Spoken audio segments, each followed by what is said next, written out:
बताइए। भारत देश जो है अनेक वर्षों पूर्व से ही सोने की चिड़िया कहलाता है और ऋषियों मुनियों की, पीर पैगंबरों की ये जो है नगरी भारत जो है देश, वह हमेशा से ही कौमी एकता, मजहब, भाईचारा, सद्भावना की संदेश देते हैं। यहाँ पर ख्वाजा गरीब नवाज हुए हैं तो ब्रह्मा जी भी हुए हैं। इस देश में ऐसे ऐसे ऋषि मुनि हुए हैं जिन्होंने फिरका परस्ती को हमेशा से ही विरोध किया हुआ है और यहाँ पे अवतार भी हुए हैं, तो उनको भी सब लोग कौमी एकता के लोग, कोई भी ऐसा जो भी पीर पैगंबर महापुरुष हुए हैं उनको जाति, कौम और मजहब से बांधना बहुत ही तुच्छ विचारधारा होती है।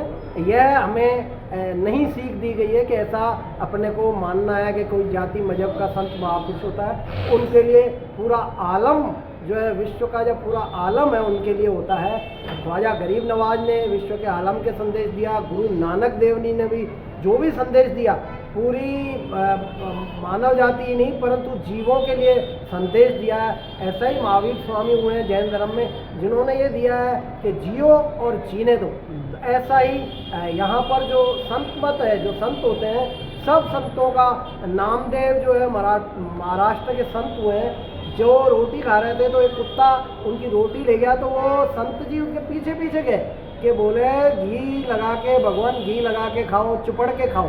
तो ऐसे जो है हमारा भारत देश ऐसे संदेश देता है कि हम किसी को तुच्छ और निम्न नहीं मानते हैं। अवतार हुए, बहुत सारे अवतार हुए और उन्होंने कभी कोई शिक्षा घृणा की, नफरत की कोई सीख नहीं दी, कोई बात नहीं कही।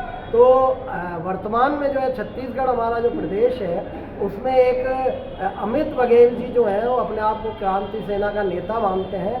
उन्होंने झूलेलाल साहब के लिए और सिंधी समाज के लिए अपशब्द, अभद्र भाषा का प्रयोग किया है। तो उनको भारत सरकार के द्वारा जो हमने प्रधानमंत्री और नरेंद्र मोदी जी और राष्ट्रपति द्रौपदी मुर्मू जी के माध्यम से उन्हें मांग करी कि ऐसे लोग जो दंगा फैलाने का काम करते हैं, देशद्रोह का काम करते हैं, देश में फिरका परस्ती का कार्य करते हैं, उनके विरोध रासू का कानून, राष्ट्रीय सुरक्षा कानून लागू करके उनको कार्रवाई की जानी चाहिए।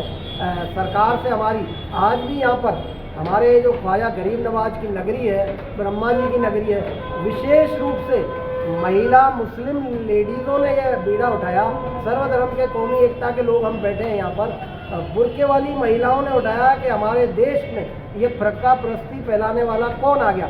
इसके लिए हमने यहाँ सर्वधर्म कौमी एकता की जो है वैचारिक गोष्ठी करी और हमने यह मांग करी है सरकार से कि उनके विरुद्ध रासुका में कार्रवाई की जाए। एडवोकेट वाहिदा चिश्ती ने इस कार्यक्रम का संयोजन किया गया है। जैन धर्म के लोग हैं, सिख है, मुस्लिम है, सब लोग यहाँ पर आ जाए और उन्होंने इस बात पे हमारे देश में कोई भी सांप्रदायिक सद्भाव बिगाड़ने का कार्य करेगा उसको हम कतई सहन नहीं करेंगे, बर्दाश्त नहीं करेंगे। विशेष रूप से बुर्के वाली महिलाओं ने आगे आकर के जो ये पहल करी है उसकी हम सराहना करते हैं। रमेश लालवानी, महासचिव, संस्थापक, सर्वधर्म समिति, अजमेर।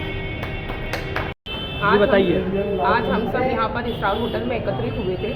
तो छत्तीसगढ़ के अंदर जो क्रांति सेना के सदस्य हैं अमित बघेल जी, जिन्होंने झूलेलाल जी के बारे में बहुत अपशब्द कहे थे, अशंभनीय शब्द कहे थे, उसकी हम घोर निंदा करते हैं और हम प्रशासन से मांग करते हैं कि उसके ऊपर देशद्रोही की धारा लगाई जाए ताकि वो आसानी से छूट नहीं सके और उसे कड़ी से कड़ी सज़ा दिलाई जाए, ताकि इससे ऐसी सज़ा हो जिससे आने वाली जो लोग हैं वो इससे एक प्रेरणा लेके नहीं, हमें किसी भी मजहब के बारे में कोई भी ऐसी चीज़ नहीं कहनी है जिससे हम परेशानी में आए और ऐसी परेशानी जो उसकी नस्लें भी याद रख सकें। और मैं एडवोकेट वाहिदा चिश्ती, मैं ये मांग करती हूँ कि हमारे सांप्रदायिक सौहार्द को जिसने भी बिगाड़ा है वो नेस्त नाबूद किया जाएगा।